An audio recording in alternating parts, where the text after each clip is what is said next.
Ya, selamat pagi teman-teman semua yang sudah bergabung di webinar Smesco pada pagi hari ini. Terima kasih sudah meluangkan waktunya untuk bergabung bersama kami. Kita mau sharing pada pagi hari ini. Kita akan bahas topik mengenai seluk-beluk masalah hukum perseroan terbatas, dan khususnya kita akan bahas untuk UMKM. Pada pagi hari ini kita akan diskusi mengenai bagaimana pendirian perseroan terbatas, apa keuntungannya, dan apa aja organ-organnya, serta sistemnya lah di dalam perseroan terbatas itu seperti apa mekanismenya, pengambilan keputusan, dan lain sebagainya. Dan pada pagi hari ini webinar kita akan dibawakan oleh rekan Edo yang akan memaparkan, dan teman-teman boleh share apabila ada pertanyaan melalui kolom chat, dan setelah selesai pemaparan, nanti boleh juga langsung unmute dan bertanya langsung kepada Edo. Oke, tanpa berlama-lama, saya undang Edo. Silakan, Edo, untuk membawakan pemaparannya. Oke, Bang Agung, terima kasih atas kesempatannya. Terima kasih juga Smesco untuk memberikan kesempatan pada pagi hari ini. Jadi pada pagi hari ini, perkenalkan, nama saya Edo. Saya seorang praktisi hukum di bidang hukum korporasi. Pada pagi hari ini saya akan membicarakan kurang lebih mengenai hukum perseroan terbatas yang dikhususkan untuk usaha mikro kecil menengah.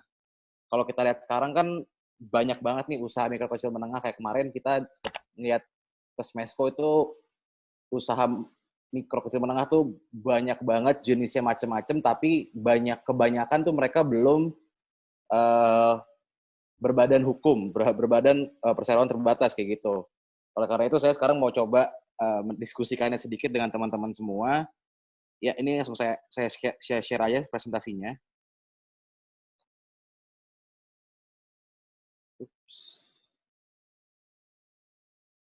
Oke. Nah, pada pagi hari ini untuk hukum perseroan terbatas sendiri, saya itu akan ngebahas beberapa poin. Yang pertama itu mengenai pendirian perseroan terbatas, terus ada maksud dan tujuan, ada organ perseroan terbatas, ada mengenai permodalan, dan juga saham. Seperti itu. Nah, ini yang pertama mengenai pendirian perseroan terbatas. Sebenarnya simpel. Untuk pendirian perseroan terbatas itu nggak seribet yang teman-teman pikir gitu. Mungkin teman-teman semua di sini ada yang punya UMKM juga yang badannya itu masih perorangan, masih CV, atau badan usaha lainnya.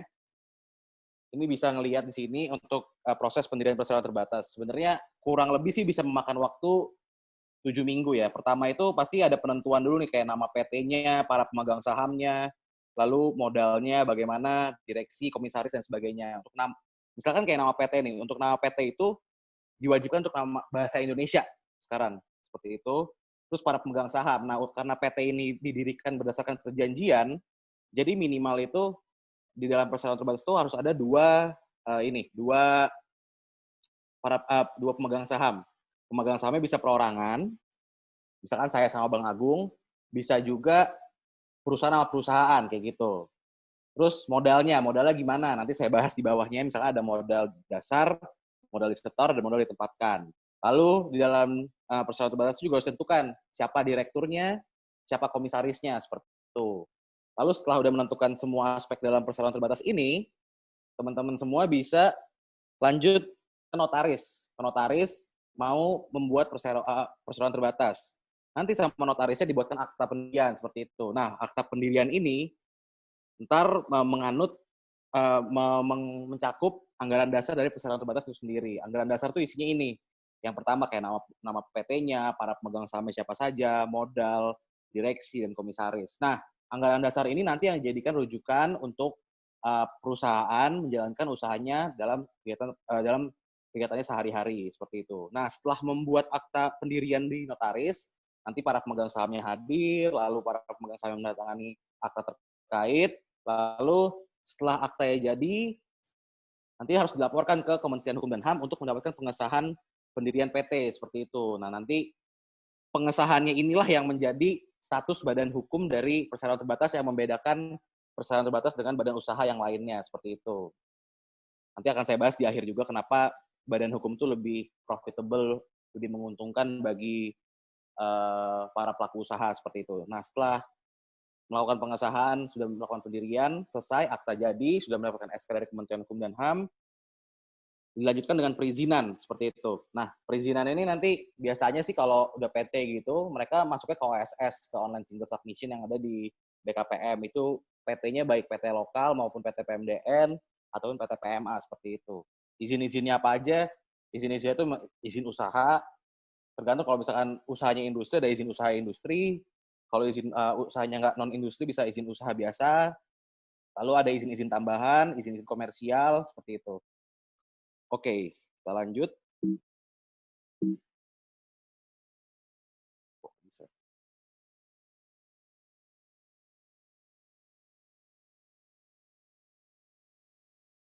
Nah, tadi kita bicara soal anggaran dasar saat pendirian PT. Nah, kalau berdasarkan Undang-Undang Perseroan Terbatas, apa aja sih isi anggaran dasar itu? Kurang lebihnya itu memuat hal-hal seperti ini, nama dan tempat kedudukan perseroan, misalkan namanya PT Maju Jaya Makmur, kedudukannya di Jakarta Selatan atau Jakarta Timur, atau misalkan di Jawa Tengah, di Semarang, seperti itu.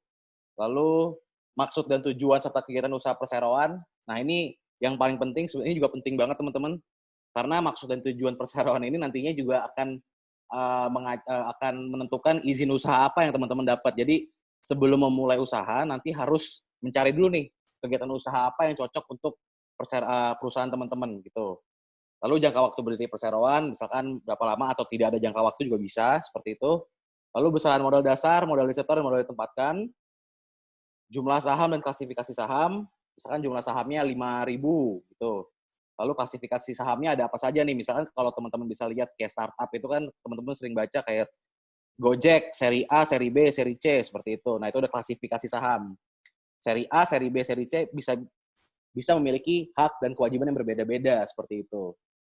Masa jabatan dan jumlah anggota direksi dan dewan komisaris, penentuannya misalnya direksinya ada berapa, ada 3.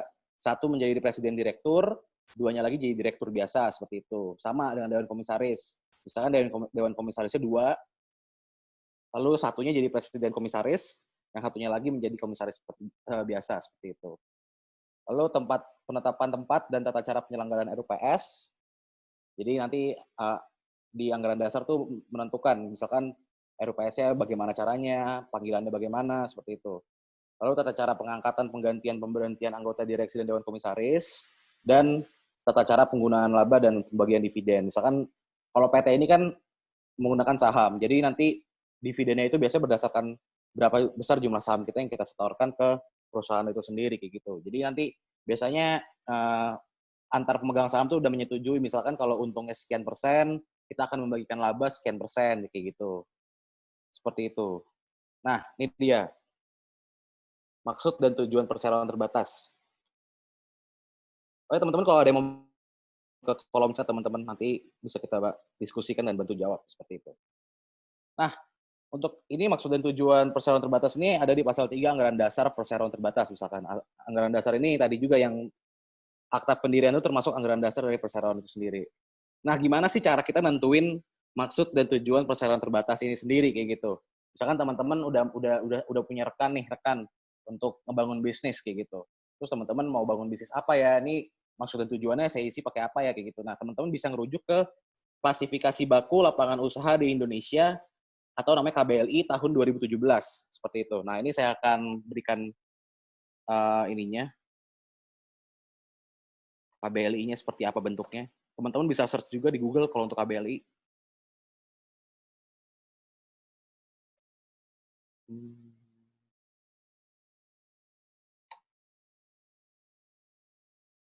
Nah, nih dia KBLI. Jadi kan, ini yang lain Badan Pusat Statistik. Teman-teman bisa lihat nih klasifikasi baku lapangan usaha di Indonesia. Nah, KBLI ini apa? KBLI ini tuh yang ngatur mengenai semua kegiatan usaha yang ada di Indonesia itu ditaruh di sini. Biasanya menggunakan kode-kode tertentu gitu. Contohnya misalkan teman-teman mau berusaha di bidang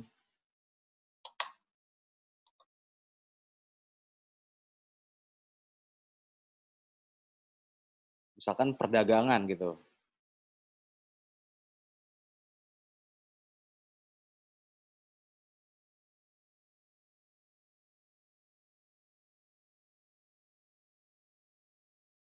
Nah,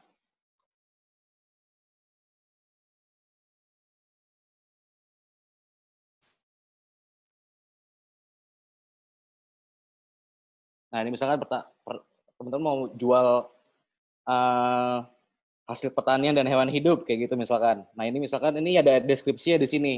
Perdagangan besar hasil pertanian dan hewan hidup seperti itu. Besar padi-padia, perdagangan besar padi-padian, perdagangan besar bunga dan tumbuhan, macam-macam itu teman-teman. Nah, teman-teman nanti pilih spesifiknya di bawah. Misalkan perdagangan besar padi dan palawija. Kelompok ini mencakup perdagangan besar hasil pertanian tanaman padi dan palawija sebagai bahan baku seperti itu. Nah, pada prakteknya yang saya lihat banyak nih ada beberapa usaha menengah gitu, usaha menengah yang sudah buat PT, tapi ternyata maksud dan tujuannya nggak sama kayak ini, nggak sama seperti usaha yang dijalankan sehari-hari oleh perusahaan itu sendiri. Nah, jadi nanti berujungnya pada apa? Berujungnya pada saat teman-teman udah mau nge-apply izin usaha kayak gitu. Nah, ntar pas nge-apply izin usaha itu, yang keluar izinnya beda, jadi nggak bisa ngejalanin usahanya kayak gitu. Maksud dan tujuannya apa, izin usahanya apa gitu, jadi nggak relevan. Nah, nanti berimbas pada apa? Itu bisa ada pemberhentian pada usaha yang oleh pemerintah seperti itu, dari badan terkait kayak gitu. Nah, ini jadi teman-teman kalau mau download nih mungkin bisa nih di Peraturan Kepala Badan Pusat Statistik nomor 19 tahun 2017. Ini isinya KBLI kalau teman-teman mau lihat kegiatan usaha apa aja yang teman-teman mungkin bisa samakan dengan kegiatan usaha yang teman-teman jalankan sekarang seperti itu. Oke, baik lagi ke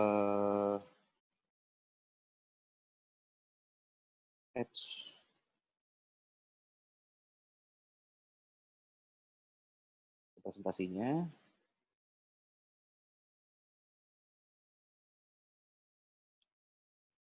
Nah, jadi ntar maksud dan tujuan kegiatan usaha itu harus dilihat dulu nih dari KBLI yang tadi saya share kayak gitu.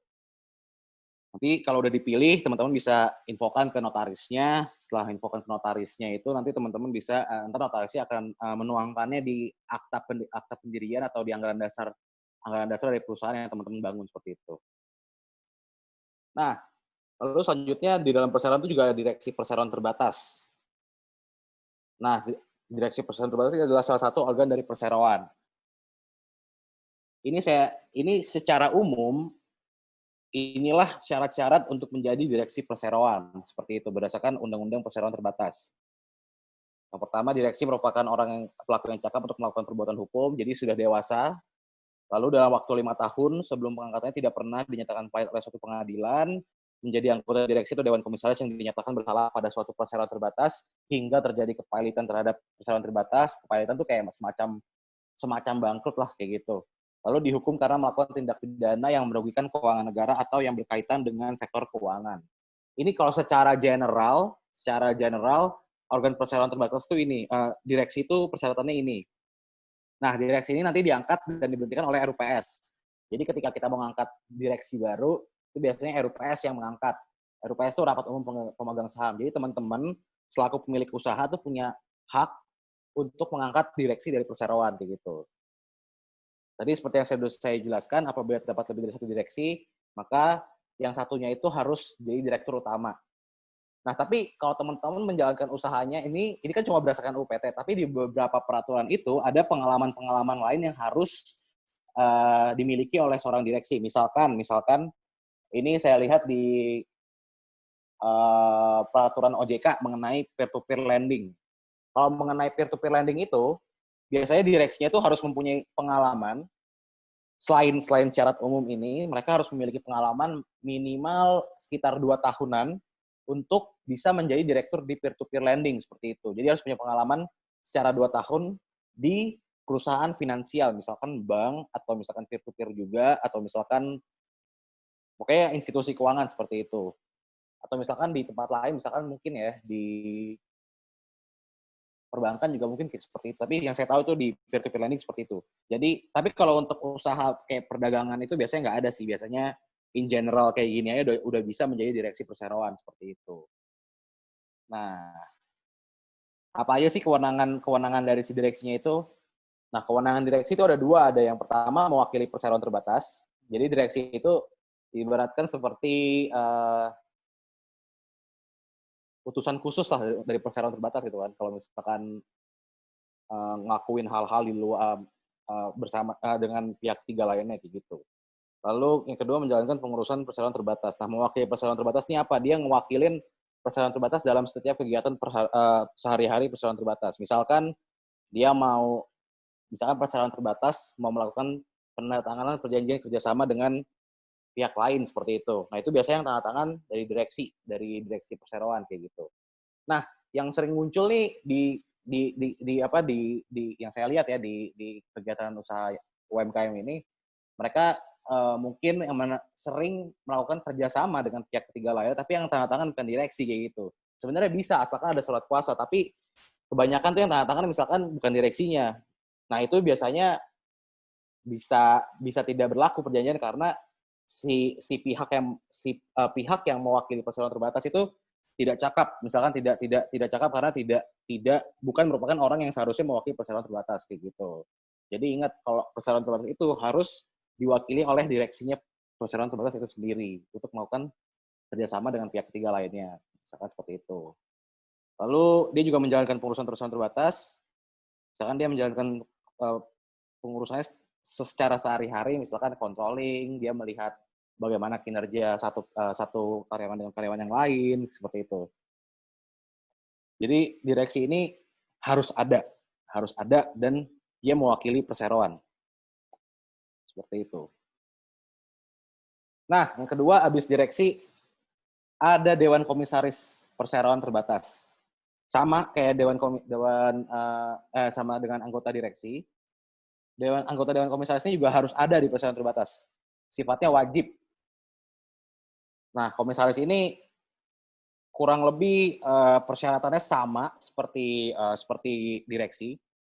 Dia bukan orang perorangan yang cakap untuk melakukan perbuatan hukum. Dia udah dewasa seperti itu. Lalu dalam waktu 5 tahun sebelum pengangkatan dia tidak pernah dinyatakan pahit oleh suatu pengadilan. Jadi dia nggak pernah dinyatakan pilot. Terus menjadi anggota direksi atau dewan komisaris yang dinyatakan bersalah pada suatu perseroan hingga terjadi kepailitan. Jadi dia juga nggak bisa nih jadi anggota. Kalau misalkan 5 tahun ke belakang dia pernah menjadi anggota dewan direksi atau komisaris dan menyebabkan perusahaan itu tuh jadi bangkrut atau pilot, dia nggak bisa jadi direksi atau komisaris perusahaan lagi. Lalu dihukum karena melakukan tindakan pidana yang merugikan keuangan negara. Misalkan dia korupsi gitu, saat dia menjabat jadi dewan komisaris dan dewan direksi, atau saat dia menjabat jadi seseorang di perusahaan itu dia korupsi, nah itu nggak bisa jadi direksi atau komisaris perusahaan di suatu perusahaan kayak gitu. Sama komisaris juga diangkat dan diberhentikan oleh RUPS apabila terdapat lebih dari satu komisaris, maka salah satunya itu merupakan komisaris utama. Tapi kalau misalkan cuma satu aja, berarti komisaris saya cukup seperti itu. Nah, kewenangan Dewan Komisaris itu apa? Kayak gitu, melakukan pengawasan dalam hal kebijaksanaan pengurusan yang dilakukan direksi. Seperti itu. Jadi nanti fungsi komisaris itu adalah sebenarnya direksi itu kan menjalankan perseroan setiap hari dalam daily basis. Direksinya itu diawasi oleh komisaris kayak gitu. Jadi ada apa-apa itu biasanya komisaris yang mengawasi kinerja direksi seperti itu. Terus dia juga bisa memberikan nasihat kepada direksi perseroan, misalkan dalam hal pembuatan rencana kerja yang proporsional untuk memajukan perseroan terbatas, pelaksanaan program atau rencana kerja agar sejalan dengan prinsip-prinsip perseroan dan sebagainya seperti itu. Dalam prakteknya kita banyak nemuin itu pemegang saham itu juga menjadi direksi dan komisaris perusahaan karena skala usahanya yang masih kecil dan mereka belum punya banyak pihak.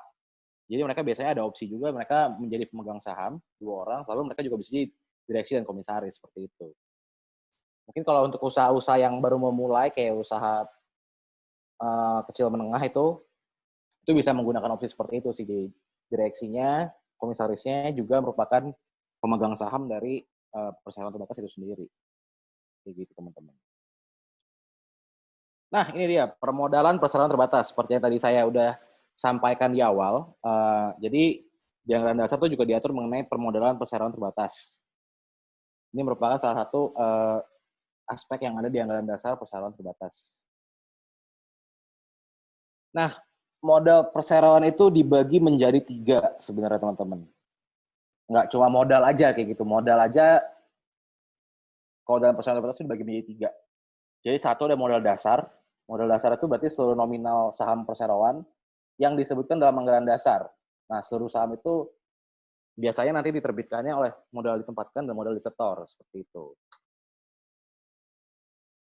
Nah, jadi kalau misalkan teman-teman punya perseroan terbatas ini, modal-modalnya itu bisa dinaikkan, bisa juga diturunkan, seperti itu. Nah, untuk modal ditempatkan, jadi pada dasarnya modal ditempatkan ini adalah jumlah saham yang sudah diambil oleh pendiri atau pemegang saham perseroan terbatas atas modal yang dimasukkan ke dalam perseroan terbatas pada saat pendirian. Biasanya modal ditempatkan ini paling sedikit adalah 25% dari jumlah modal dasar yang tertulis dalam anggaran dasar perseroan terbatas. Perseroan terbatas dapat meningkatkan atau menurunkan modal ditempatkan dan perseroan terbatas. Lalu setelah modal ditempatkan, sebenarnya ada modal disetor. Modal disetor ini kurang lebih sama kayak modal ditempatkan. Jadi modal disetor ini adalah saham yang telah dibayar penuh oleh pemiliknya atau didonasi oleh pemegang saham perseroan terbatas. Sama, paling sedikit 25%. 25% dari modal dasar yang tertulis dalam anggaran dasar perseroan terbatas. Jadi ini bisa sama, bisa dinaikkan, bisa diturunkan. Biasanya kalau naik turunnya itu tergantung juga dari modal dasarnya gitu. Nah, modal dasar modal ditempatkan dan modal di store ini 25% dari modal yang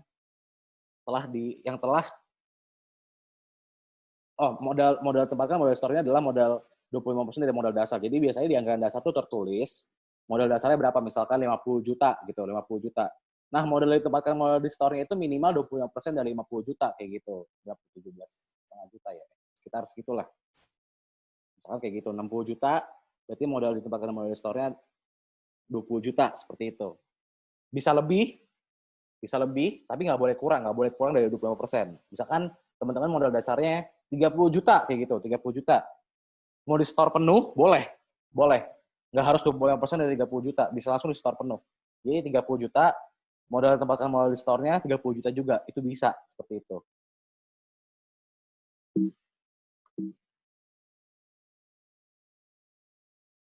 Oke, next-nya. Nah, ini sebenarnya yang penting bagi UMKM juga. Bagi UMKM itu, misalkan kalau kita lihat jumlah modal dasar, modal store, dan modal ditempatkan, kalau secara umum, jadi Undang-Undang PT ini mengatur kalau modal dasar itu minimal harus berjumlah 50 juta rupiah. Itu di UPT, Undang-Undang Nomor 40 Tahun 2007. Tapi biasanya kalau untuk perusahaan asing tuh mereka merequire ada modal dasar dan modal ditempatkan tuh biasanya 2,5 miliar. Ini dari Perkab BKPM. Saya nggak tahu ini Perkab BKPM masih berlaku. Harusnya masih berlaku. 2,5 miliar. Lalu untuk beberapa sektor usaha, misalkan peer-to-peer lending gitu. Misalkan saya ambil contoh peer-to-peer lending, soalnya saya beberapa kali handle peer-to-peer lending. Itu modal disetor dan modal ditempatkannya berbeda sama yang lainnya. Biasanya kalau peer-to-peer lending ini modal disetor dan ditempatkannya kalau berdasarkan peraturan, berdasarkan POJK 77 2016, POJK 77 itu by the way peraturan otoritas jasa keuangan, itu kalau pendaftaran tuh 1 miliar modal disetor dan modal ditempatkannya, tapi untuk tahapan perizinan itu harus 2,5 miliar kayak gitu. Ini berlaku bagi PT lokal maupun asing seperti itu. Tapi setahu saya terakhir sih sekarang untuk pendaftaran peer-to-peer lending itu harus 2,5 miliar juga setahu saya.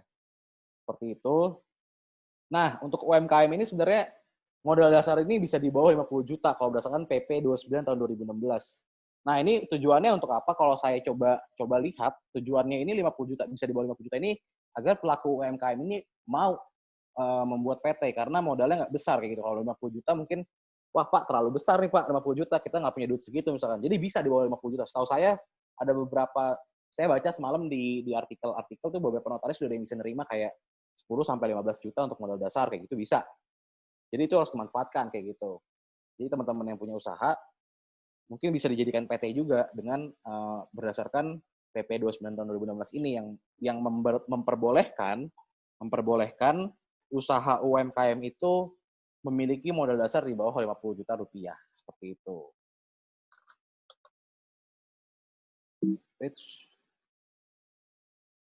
Oke, selanjutnya setelah saya bahas mengenai permodalan, ini saya bahas juga mengenai saham perseroan terbatas. Jadi permodalan itu akan berkaitan dengan saham-saham yang dikeluarkan oleh perseroan terbatas. Gitu. Nah, perseroan terbatas itu mengeluarkan saham atas nama pemiliknya berupa sertifikat saham sebagai bukti kepemilikan. Jadi teman-teman seharusnya ketika teman-teman sudah punya PT, teman-teman sudah setor modal, nanti teman-teman dapat sertifikat saham. Sertifikat saham isinya apa? Misalkan teman-teman sebagai pemilik, lalu berapa jumlah saham yang teman-teman miliki, seperti itu. Nah, sertifikat saham ini harus dipegang oleh pemegang saham dari perseroan terbatas terkait. Kewajiban direksi ini ada untuk untuk berhubungan dengan saham. Misalkan dia harus membuat daftar pemegang saham, nama dan alamat pemegang saham, lalu jumlah nomor tanggal perolehan saham serta klasifikasinya, nama dan alamat dari penerima gadai, kalau misalkan sahamnya sedang digadaikan, terus keterangan penyetoran saham dalam bentuk lain apabila ada, seperti itu. Nah, saham-saham ini nantinya menjadi bukti kepemilikan dari si para pemegang saham itu sendiri, seperti itu. Nah, ini terdapat beberapa klasifikasi saham pada perseroan terbatas. Misalkan yang pertama saham biasa, saham dengan tanpa hak suara, saham dengan hak khusus untuk mencalonkan anggota direksi dan atau komisaris, saham untuk jangka waktu tertentu atau yang dapat ditarik kembali, saham yang memberikan hak dividen lebih dahulu, saham utama menerima lebih dahulu pembagian sisa kekayaan perseroan hasil likuidasi. Jadi ini sebenarnya beda-beda teman-teman, beda-beda. Misalkan teman-teman bisa lihat nih, kayak misalkan kalau baca di berita gitu kan saham Gojek, saham, saya kasih contoh Gojek yang lagi terkenal nih ya, saham Gojek, dia seri A-nya punya Gojek, punya pemegang saham asli, tapi kemarin ada Facebook invest juga, nggak usah Facebook sama PayPal ya, Facebook PayPal invest juga ke Gojek. Nah itu biasanya mereka punya klasifikasi saham yang berbeda-beda. Kalau teman-teman pernah dengar, misalkan ada saham seri A PTB, PT apa, saham seri B PT apa, kayak gitu. Nah, saham seri-serinya itu biasanya mereka mempunyai klasifikasi saham yang berbeda-beda. Nah, teman-teman, itulah yang menguntungkan dari perseroan terbatas. Jadi teman-teman bisa mengklasifikasikan hak dan kewajiban secara berbeda-beda untuk setiap seri saham. Dan juga itu lebih menarik untuk investor. Misalkan teman-teman usahanya kecil menengah kayak gitu. Pasti kan teman-teman dari usaha kecil mau banget untuk menjadi usaha menengah, dari usaha menengah tuh pengen banget jadi usaha yang besar kayak gitu kan. Nah, itu kan berarti butuh modal, butuh orang-orang, butuh tenaga kerja. Nah, itu biasanya kalau pakai PT, orang-orang tuh investor tuh lebih tertarik kayak karena ada klasifikasi saham, ada saham-saham untuk memisahkan antara hak dan kewajiban antara satu klasifikasi saham dan klasifikasi saham yang lain kayak gitu, teman-teman. Seperti itu saham perseroan terbatas. Nah, yang terakhir, kenapa sih perseroan terbatas itu penting seperti itu? Kenapa perseroan terbatas itu penting?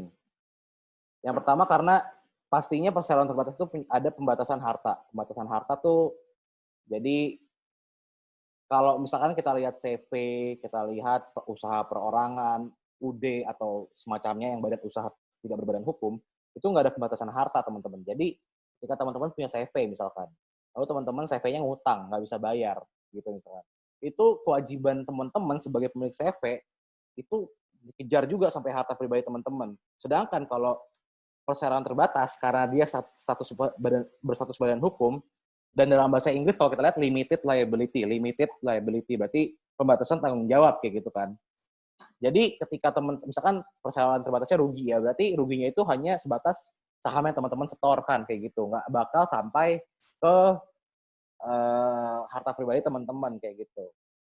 Yang kedua, investor menjadi lebih tertarik pastinya karena tadi yang saya jelaskan, pertama sudah ada saham-sahamnya, sudah ada, maksudnya bentuk usahanya sudah jelas. Oh, PT. Jadi saya ketika saya invest di PT ini, gitu kan, ketika saya invest di PT ini, saya udah tahu nih hak dan kewajiban saya apa aja. Saya udah bisa ngebagi nih berapa persen pendapatan yang akan saya dapatkan berdasarkan saham-saham yang saya miliki di perseroan terbatas tersebut kayak gitu. Lalu teman-teman juga dapat menentukan jenis usaha yang jelas dan lebih luas jangkauannya kayak gitu. Tadi yang berdasarkan KBLI gitu kan kalau usaha-usaha kayak CV gitu setahu saya terbatas usahanya kayak gitu. Tapi kalau PT ini lebih luas. Jadi tadi yang di KBLI itu teman-teman bisa lihat dan teman-teman bisa implementasikan di perusahaan teman-teman kayak gitu. Dan jangkauannya lebih luas. Setahu saya kalau misalkan ekspor impor tuh harus PT kayak gitu misalkan. Saya kurang tahu, tapi ada beberapa bidang tuh yang mewajibkan usaha tersebut tuh berbadan hukum PT seperti itu. Terus proses pendirian tergolong mudah, tadi sudah saya jelaskan, mungkin sekitaran 1 minggu sudah bisa selesai sekarang. Oh ya, by the way, untuk jenis usaha ini terbatas ya, nggak bisa semua jenis usaha dimasukin ke dalam perusahaan terbatas. Biasanya tuh limitasinya itu ada di peraturan menteri terkait. Misalkan kayak peer-to-peer lending gitu, dia nggak bisa ngelakuin usaha lain selain peer-to-peer lending. Misalkan perdagangan, dia tidak bisa melakukan distribusi. Seperti itu, teman-teman. Oke, jadi dari saya segitu dulu aja, teman-teman, kurang lebihnya mengenai persoalan terbatas. Jadi saya sisanya mungkin akan lebih berdiskusi bersama teman-teman aja ya, seperti itu. Ya, oke, mungkin thank you Edo untuk pemaparannya. Di sini udah lumayan banyak pertanyaan yang masuk, tapi saya lihat tadi beberapa sudah dijawab ya dari presentasinya. Nggak apa-apa nih sekalian. Seperti apa namanya, maksud dan tujuan, itu apa namanya, berapa banyak gitu. Mungkin yang ini saya bacakan yang belum dijawab ya. Satu dari Andreas Mangasi, apakah ada perbedaan direktur utama dengan presiden direktur? Ya, jadi kalau presiden direktur sama direktur utama sebenarnya nggak ada perbedaannya sih biasanya. Jadi direktur utama itu ya beda nama aja sih sama presiden direktur seperti itu. Oke. Nah, ini juga apa namanya, tadi udah dijawab, mau tanya kenapa kalau di akta seringkali maksud dan tujuan sebuah PT dibuat banyak sekali KBLI-nya. Nah, ini sekarang udah nggak bisa nih ya. Ya, sekarang Jadi udah nggak bisa. Seharusnya nggak bisa ya, Bang. Tapi mungkin pada prakteknya beberapa notaris masih bisa ngelakuin, masih ada yang ngelakuin itu. Tapi setahu saya, mhm, sekarang tuh udah mhm, di limit 3 apa ya, kalau nggak salah ya, 3 atau 2 gitu. Kalau yang oke, untuk UMKM gitu ya. Nah, mhm, itu sebenarnya berdampak juga nanti kalau teman-teman buat akta usahanya banyak, terus teman-teman masukin ke OSS, nanti biasanya izin usahanya juga yang keluar cuma cuma 1 atau 2 kayak gitu, nggak bisa semuanya kayak gitu. Jadi betul, lebih ke apa ya, lebih ke efektivitas sih gitu, mhm, teman-teman. Jadi yang penting juga teman-teman tuh harus oke, harus tahu juga nih, harus tahu juga bidang usaha apa yang misalkan teman-teman nih udah ngelakuin usaha pertama, terus teman-teman buat PT. Nah, mhm, teman-teman harus tahu nih usaha yang mau dilakukan sama PT-nya apa. Soalnya kemarin ada kejadian, ada yang konsultasi, dia udah keluar NIB, udah keluar izin usaha, ternyata kegiatan usahanya beda sama yang dilakukan sama dia, kayak gitu. Nah, itu nanti harus keluar uang lagi untuk keluarin izinnya lagi karena apa?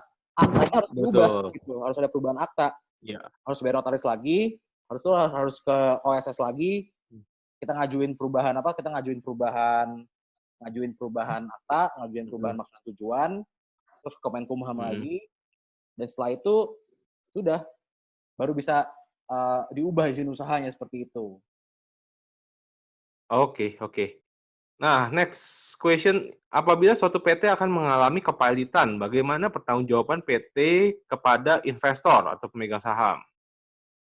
Misalkan PTA, gimana bang? Sorry. Yang ini dari Oktaviana Kusuma Lestari ya. Kalau Apabila PT mengalami kepailitan, bagaimana pertanggungjawaban PT tersebut kepada investor atau pemegang saham?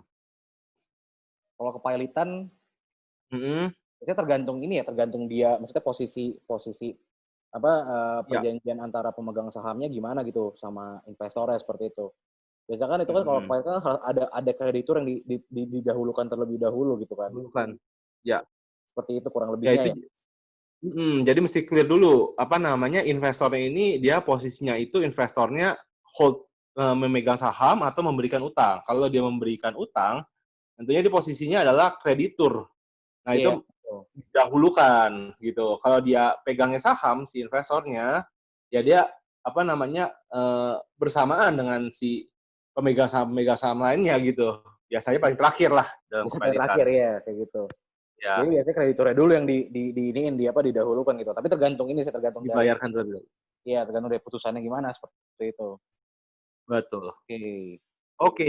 Next, cara ngecek bahwa orang ini pernah bermasalah hukum atau tidak. Bagaimana caranya? Apa ada link atau kemana mengecek latar belakang calon direksi tersebut? Biasanya bisa ini sih ya, bisa search ke beberapa pengadilan kayak gitu kan Betul. mengenai mengenai apa apakah nih orang nih pernah kena masalah hukum atau enggak Mhm. kayak gitu atau enggak misalkan saat pengangkatan bikin perjanjian sama direksinya, ada jaminan dari direksinya Pernyataan, ya. perusahaan Mhm.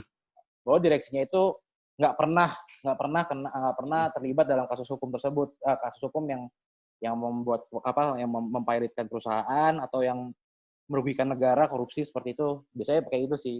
Jadi nanti sewaktu-waktu kalau Ya, ketika menjalankan usaha, direksinya itu ternyata pernah ngelakuin hal tersebut, ya itu harus ada bukti bahwa lu salah dan bisa minta pertanggungjawabannya dia kayak gitu. Benar. Jadi pada saat pendirian PT umumnya nanti akan ada kalau pakai legal consultant ya atau enggak beberapa notaris akan buatkan surat pernyataan dari si yang akan diangkat menjadi anggota direksi tersebut. Jadi orang tersebut harus tanda tangan bahwa menyatakan bahwa dia tidak pernah dinyatakan pilot, dia tidak pernah mengalami kepilotan, dia tidak pernah mengakibatkan PT mengalami kepailitan, tidak pernah terlibat pidana di sektor ekonomi.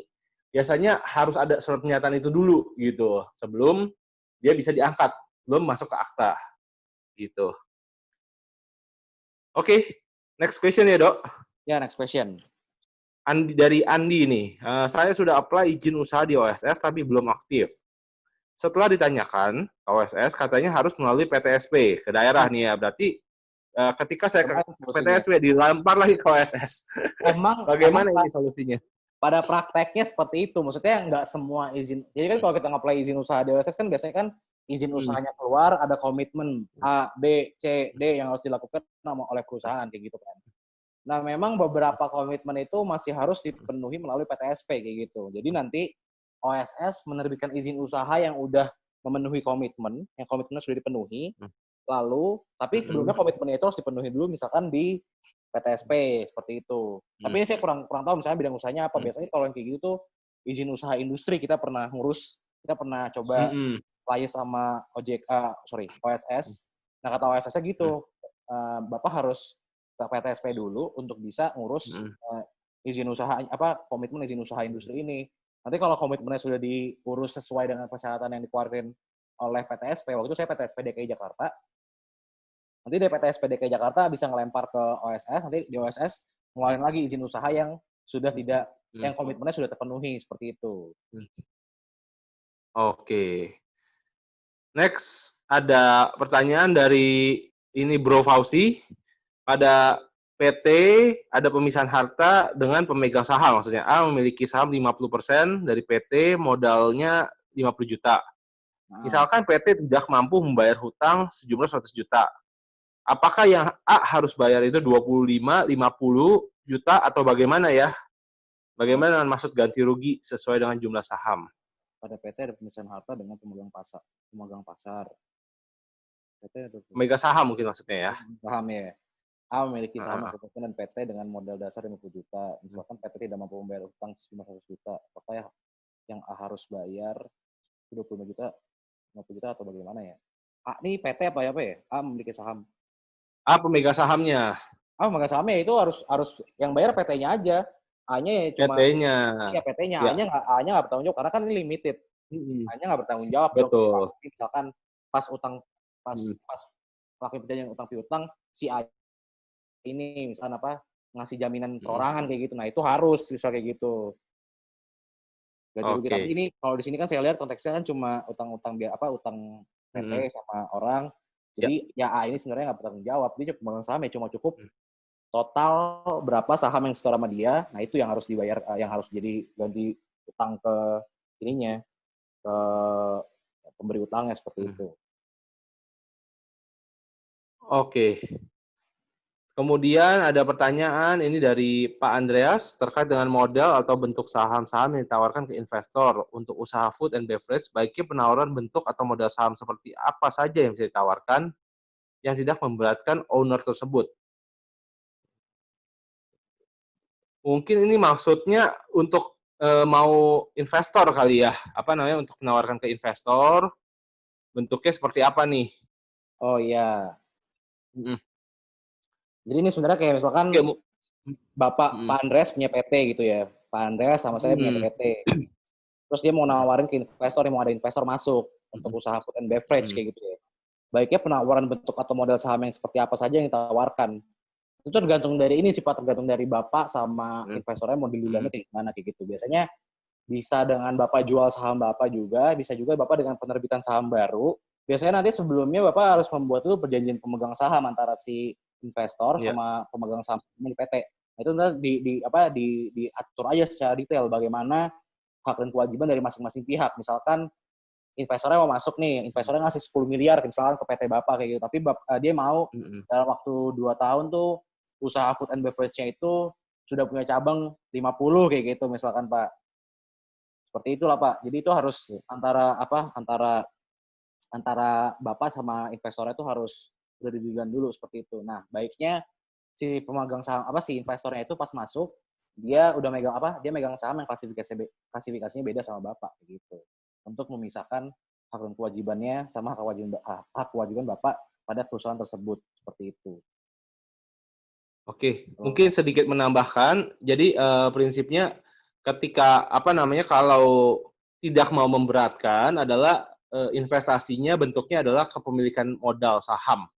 Jadi kan biasanya investor menawarkan dua, apakah pinjaman, convertible loan, atau saham.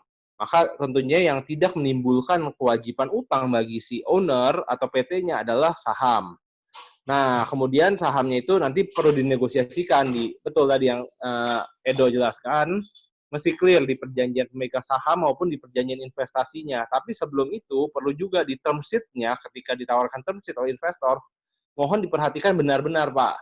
Karena disitulah yang menentukan ketentuan-ketentuan apa aja terkait dengan investasi tersebut. Kalau misalnya di term sheet Bapak sudah oke-oke aja tanda tangan, nanti lari ke perjanjian investasi ataupun perjanjian pemegang saham, maka akan mengikuti term sheet gitu. Si investor bakal bilang, loh Bapak udah setuju di term sheet, kenapa sekarang beda lagi gitu. Kalau Bapak kalau nggak setuju dengan syarat investasinya, nggak setuju di term sheet dulu. Jangan ketika udah ngomongin perjanjian investasi, baru bilang tidak setuju gitu Pak. Itu aja tambahan dari saya. Next kita lihat pertanyaannya. Kalau mau buat startup, tahapan apa saja terkait legalitasnya selain akta? Apakah tetap urus NIB? Pengajuan izin lainnya bagaimana? Tergantung nih Pak, Bapak startupnya mau bidang apa nih Pak? Pertama kan pasti tentuin dulu nih namanya bagaimana, terus pemegang saham siapa aja, jenis usahanya apa gitu. Pastinya nanti kalau bentuknya PT itu harus ke NIB, harus tetap urus NIB di OSS kayak gitu. Nah, pengajuan izin lain-lainnya bagaimana? Nah, tergantung nih Pak, izin-izinnya apa aja nih Pak? Misalkan Bapak mau buat inovasi keuangan digital Pak, kayak gitu. Bapak harus urus izin, misalkan contohnya saya ngasih inovasi keuangan digital Pak ya. Misalkan kayak agregator atau misalkan apa tuh yang lagi ramai, misalkan kayak Cermati kayak gitu kan. Cermati atau Cek Aja seperti itu misalkan. Itu kan harus dalam dia menjalankan usaha, dia diwajibkan untuk memiliki izin dari OJK sama dia harus punya izin dari Kementerian Kominfo kayak gitu Pak. Kementerian Kominfo itu Komunikasi dan Informatika, itu sertifikat penyelenggara sistem elektronik gitu Pak. Nah itu harus kita makanya harus tahu dulu nih Pak jenis usahanya itu apa untuk jenis usahanya apa untuk kita tahu izin-izinnya apa ke depan seperti itu. Seperti itu Pak. Oke. Mungkin yang mau bertanya lagi silakan mesti dibuka pertanyaan. Ya.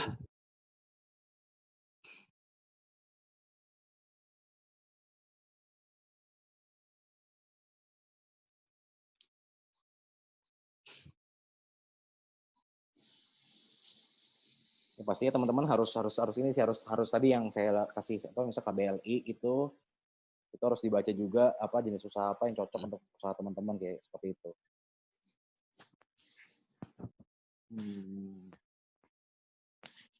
Nominal modal dasar untuk UMKM tidak sebenarnya kalau di PP 2016 tadi yang saya jelaskan di presentasi itu bisa di bawah 50 juta itu jadi memudahkan UMKM untuk membuat PT seperti itu.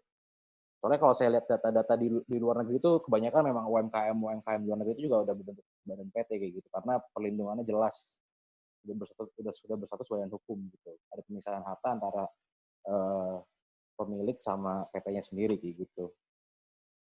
Oke, untuk teman-teman yang tadi masuk terlambat, teman-teman bisa lihat lagi di website Smesco atau di YouTube Smesco, ntar ada juga itu hasil rekaman dari diskusi pada pagi hari ini seperti itu.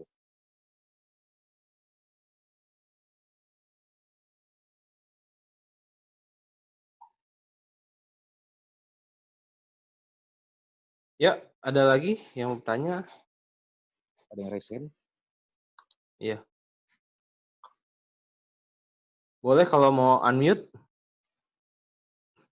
Silakan yang mau unmute, jadi kita bisa diskusi.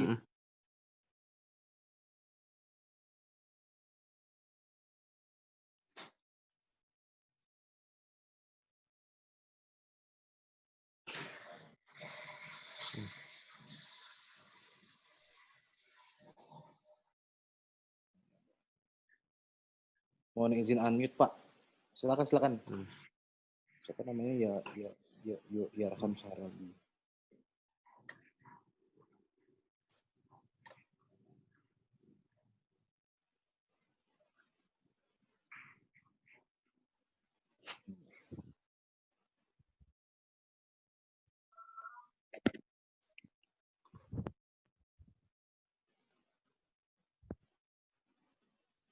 Bisa nggak? Ini hostnya bisa tolong ini nggak Pak Yarham Sahabi di unmute? Selamat siang. Siang Pak. Ya. Udah dengar Pak? Bisa Pak. Nah, ini curhat nih Pak. Ya, Pak. Saat ini saya sedang membangun startup nih Pak. Nah, dalam proses ini kita sedang membangun sistemnya, webnya.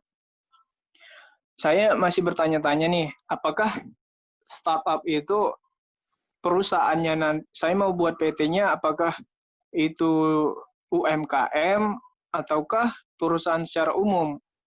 Seandainya UMKM, apakah perizinannya sama? Kira-kira seperti itu, Pak.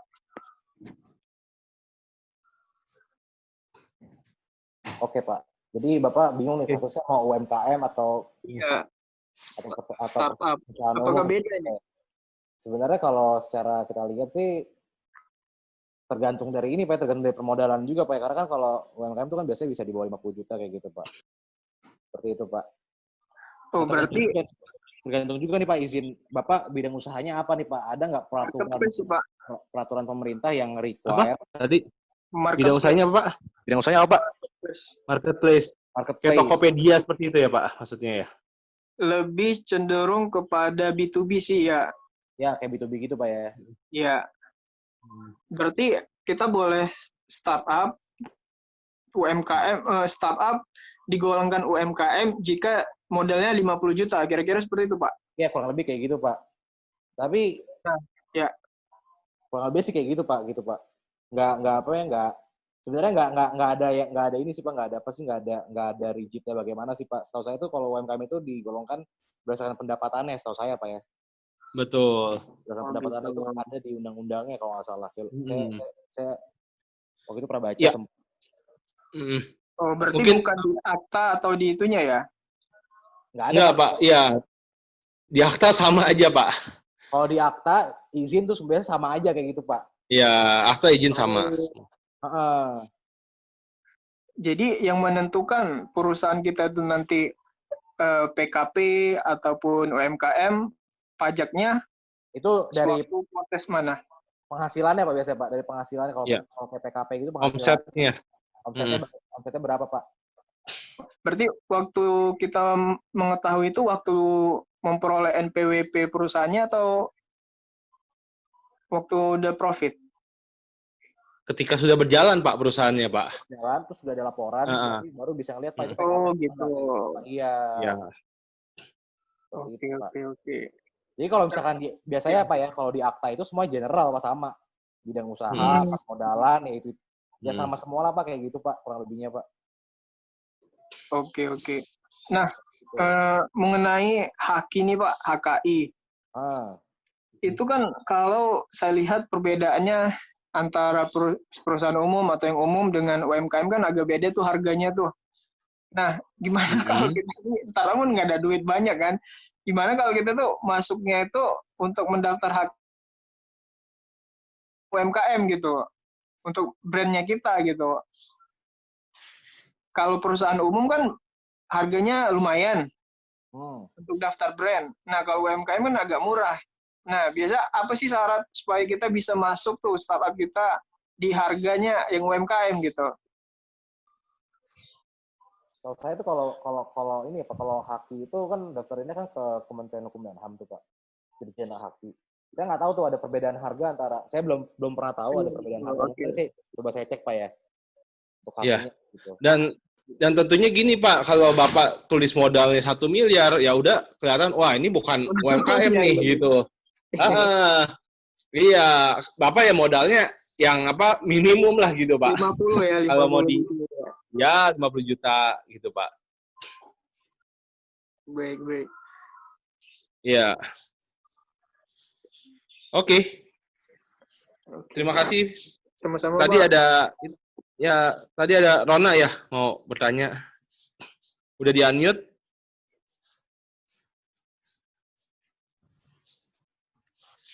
Selamat pagi. Pagi. Terima kasih presentasinya.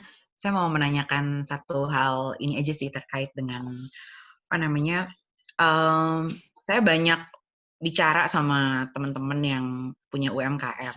Nah, salah satunya alasan mereka tuh kenapa sih sampai saat ini belum membawa usaha mereka sendiri tuh dalam bentuk PT. Jadi bentuknya masih CV, masih CV atau bentuk UD atau yang lainnya ya.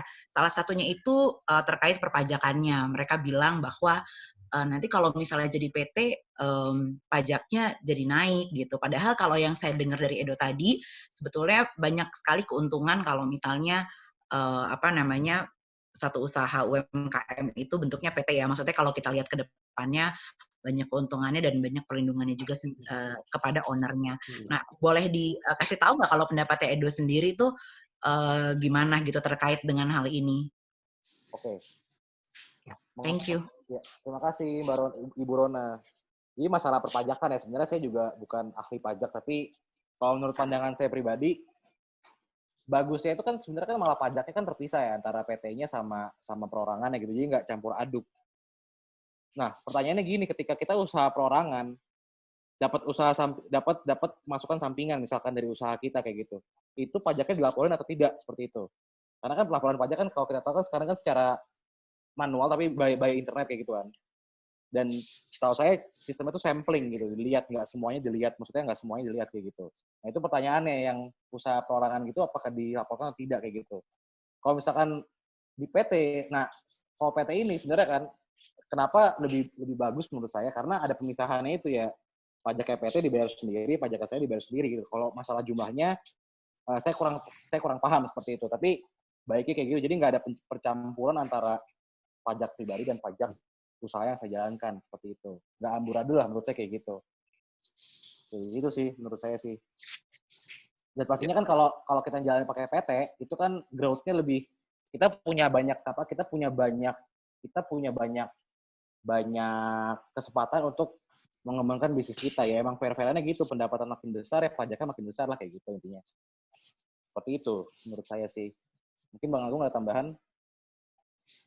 Ya, mungkin kita lihat ininya, terutama kalau UMKM. Tadi sebenarnya udah dibahas juga sama Edo. Kita lihatnya kalau kita bicara UMKM, tentunya kan mimpi-mimpinya itu kan mau jadi kayak Gojek, mau jadi kayak Tokopedia, mau jadi kayak Traveloka. Bagaimana mau jadi seperti mereka, dapat investor kalau belum bentuknya PT gitu. Investor tidak akan pernah ada investor yang mau masuk menginvestkan modalnya ke suatu startup kalau belum bentuknya PT gitu. Jadi kalau emang bermimpi untuk menjadi unicorn atau bahkan dekakorn, ya first step-nya adalah harus bentuknya PT dulu gitu mungkin. Iya, biar investor juga tertarik gitu untuk masuk. Benar. Kayaknya kayak gitu. Ini kalau masalah pajaknya ya better terpisah aja gitu kan. Oke. Oke, thank you Mas Edi. Oke. Sama-sama Mbak Rona. Thank you. Apakah masih ada pertanyaan atau diskusi yang mau dibahas lagi mengenai Undang-Undang Perusahaan Terbatas? Yang pastinya ke depannya kita juga akan bahas mengenai merek, mengenai hakinya. Kita juga mau bahas mengenai perizinan UMKM di bulan Juli ini, dan ada ini juga ya Bang, kemungkinan ada pendanaan melalui equity crowdfunding. ECF, equity crowdfunding. Jadi teman-teman yang punya usaha nanti harus ikut tuh kayak gitu teman-teman, soalnya pembicaranya dari pemilik ininya sendiri, pemilik ECF-nya gitu. Jadi gimana cara-caranya kita mendapatkan pendanaan seperti itu. Ya, jadi mungkin sedikit background kalau apa namanya selama ini kan kalau pendanaan untuk UMKM bisa dari bank atau enggak bisa dari investor venture capital, jualan saham apa namanya ngelepas sahamnya lah ke si venture capital atau dapat convertible loan dari si venture capital. Nah, sejak 2 tahun belakangan ini OJK ada keluarin suatu peraturan baru namanya equity crowdfunding. Jadi semacam IPO, jadi bisa mengumpulkan dana dari publik, tapi untuk khususnya perusahaan-perusahaan startup yang beromset di bawah 10 miliar. Nah, itu jadi cukup menarik lah untuk teman-teman untuk mempelajari potensi dari ECF ini dan apakah memungkinkan startup atau usaha UMKM yang dimilikinya untuk dimasukkan ke platform ECF tersebut dan dapat tambahan dana dari publik seperti itu.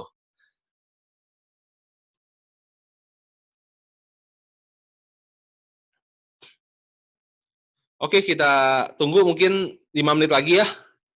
Kalau apa namanya untuk karena pertanyaan. ini Bang ya, mungkin karena soal Jumat juga kita kayak akan berhenti. Oh iya, betul. Udah mulai sholat Jumat lagi nih ya, udah dibuka ya. Maaf, apakah sebenarnya memberikan sertifikat? Mohon maaf sebelumnya sebenarnya tidak memberikan sertifikat seperti itu. Kita memberikan diskusi aja sama ilmunya seperti itu. Ya. Oh ya teman-teman, by the way di Smesco sudah ada pusat konsultasi teman-teman, jadi bisa buka webnya Smesco dan melalui telepon, bisa ditelepon seperti itu teman-teman.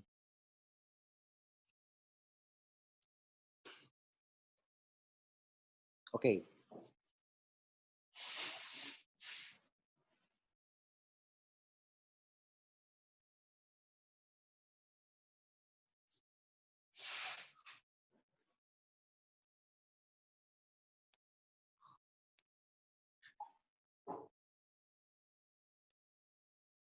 Gratis kan konsulnya, iya gratis kok mas, konsulnya gratis kok. Nanti nggak cuma bagian hukum aja, tapi juga ada bagian-bagian lain misalnya gitu yang bisa membantu juga. Oke, Bang, silakan. Oke, sip. Terima kasih untuk yang sudah bergabung. Terima kasih juga Edo udah bawain pemaparannya pada pagi menjelang siang hari ini. Semoga bermanfaat presentasinya. Selain itu kalau masih ada pertanyaan boleh di raise ke Smesco. Kita juga udah ada apa namanya pusat layanan konsultasinya di Smesco sekarang. Feel free to join. Mungkin Edo ada apa kalimat penutupnya? Ya teman-teman, pastinya teman-teman kalau punya UMKM pasti kan dari usaha kecil pasti mau ke usaha mikro mau ke kecil mau ke menengah. Nah itu pasti kan ada permodalan yang dibutuhkan kan. Permodalannya itu pasti kan butuh investor lah, butuh apalah. Nah itu baiknya pakai PT seperti teman-teman. Kita lebih mengarahkan teman-teman semua yang punya usaha tuh pakai PT kayak gitu. Nah sama juga teman-teman jangan lupa kunjungin website Smesco dan juga kedepannya masih ada pelatihan-pelatihan lain seputar kriya, fashion, food and beverage, macam-macam di setiap harinya. Teman-teman bisa cek di Smesco, di website Smesco dan bisa mengunjungi juga pusat konsultasinya yang ada di gedung Smesco seperti itu.